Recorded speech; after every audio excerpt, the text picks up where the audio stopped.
Artemis Toast here, and today is my 311th upload, which made me think of the band 311. And I truly feel that they are underrated and underappreciated for a number of reasons, and I'll go through those reasons. First off, on a personal level, I've always been a huge fan of the band. Unfortunately, I haven't met any of the bands. We haven't collaborated on anything, but fortunately, I have seen them live a couple times. Once in the Woodlands outside of Houston, Texas, and then once, I think, in 1997, 98 in Austin, Texas. Great live show. Once again, great band overall. This was around the time, and first, I quick, disclaimer here.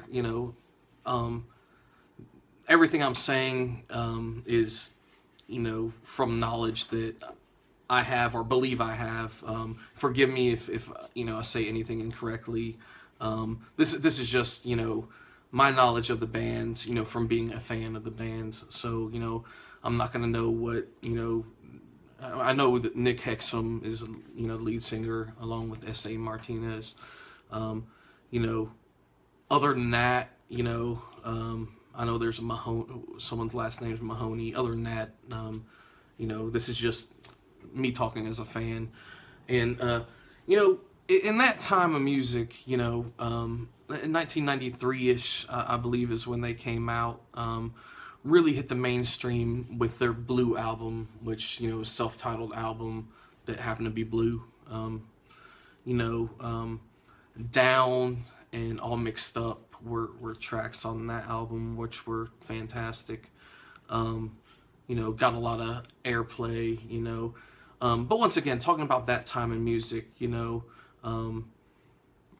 grunge era, kind of winding down, and then kind of on the, I guess the cusp of what would become new metal or rap metal. There's a lot of bands doing similar styles of music, integrating rock with reggae.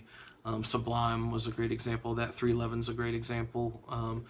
And then there were a lot of bands you'll never remember who they are, one-hit wonders that also did that style of music. But once again, 311 did it very, very well. And not just that, I mean, when you talk about their next album, Transistor, which I remember buying it on cassette the day it came out. I wish I still had it, to show. But I moved around so much, it got lost in the mix somewhere. But, I remember buying that cassette the same day it came out.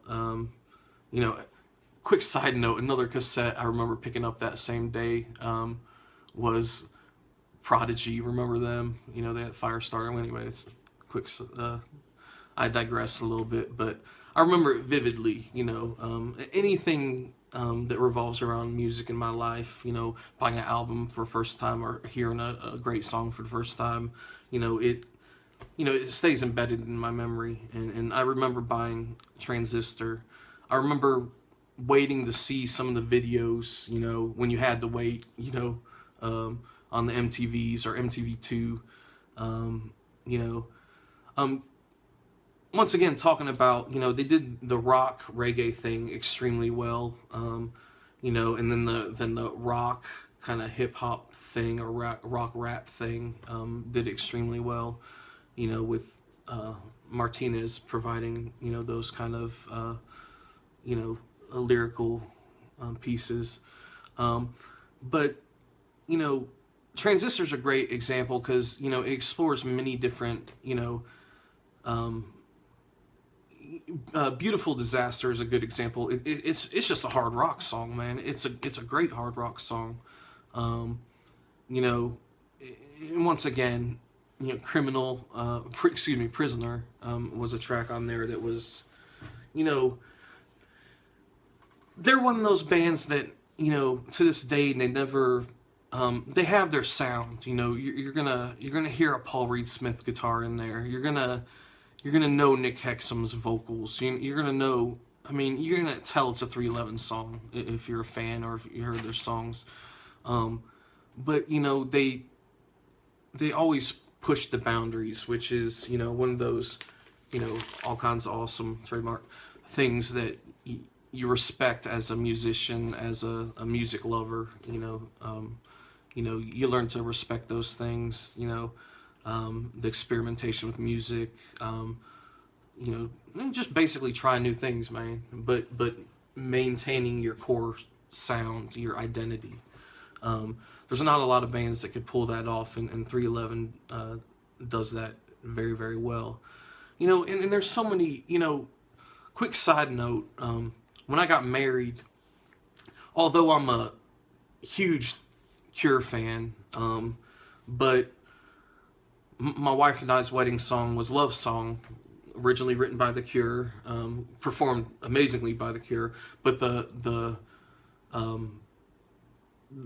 softer, I guess, more approachable, more of the time, you know, version with that, you know, unique 311 sound of Love Song, was my wedding song, my wife and I's wedding song.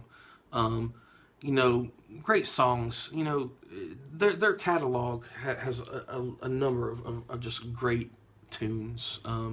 You know, and I feel that they're underrated and underappreciated because they don't get as much, you know, recognition or exposure as they you know, truly deserve. You know, it's just music tastes and subgenres. They change. You know, on a bi-yearly basis. I mean, it's hard to.